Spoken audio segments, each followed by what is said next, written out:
Sa gitna ng panukalang gun control sa bansa, nasisilip din ang pagiging gun enthusiast ni Pangulong Aquino. May lumabas na report na nanalo ang Pangulo sa isang shooting competition sa Camp Crame kahapon.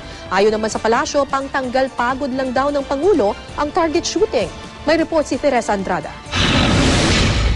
Kilalang gun enthusiast si Pangulong Noynoy Aquino. Ito raw ang isa sa paraan ng Pangulo para makapag-relax sa napaka-stressful na trabaho bilang pinuno ng bansa. Once a week I go target shooting and we also use it as a training venue for members of the PSG. Ayon sa ulat, nanalo raw ang Pangulong Aquino sa isang shooting competition na Games of the Generals 2013 sa Camp Crame. Dinulahan daw ito ng mga general at mga retiradong opisyal ng Armed Forces of the Philippines at Philippine National Police.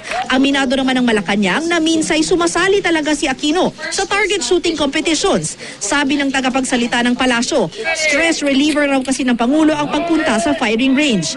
Pero sa gitna ng mga krimen na ginamitan ng baril at bumawi sa buhay ng marami tulad ng 7 taong gulang na si Stephanie Nicole Elia at 7 tao sa Kawit, Cavite dahil sa walang habas na pamamaril, ang pagiging gun enthusiast ng Pangulo nauungkat sa lumalakas na panawagan na higpitan ang pagpapalabas ng permit sa baril. Pero sabi ng palasyo, huwag daw pangunahan ng publiko ang Pangulo. Pag-aaralan daw ng Pangulo ang iba't ibang mungkahi, kabilang na ang total gun ban para sa mga sibilyan. Let's not pigeonhole the President. Huwag po natin pangunahan ni Pangulo. In the past, marami pong nagsasabi na, si Pinoy, ito yung gagawin niya kasi tingin natin ganito yung preference niya.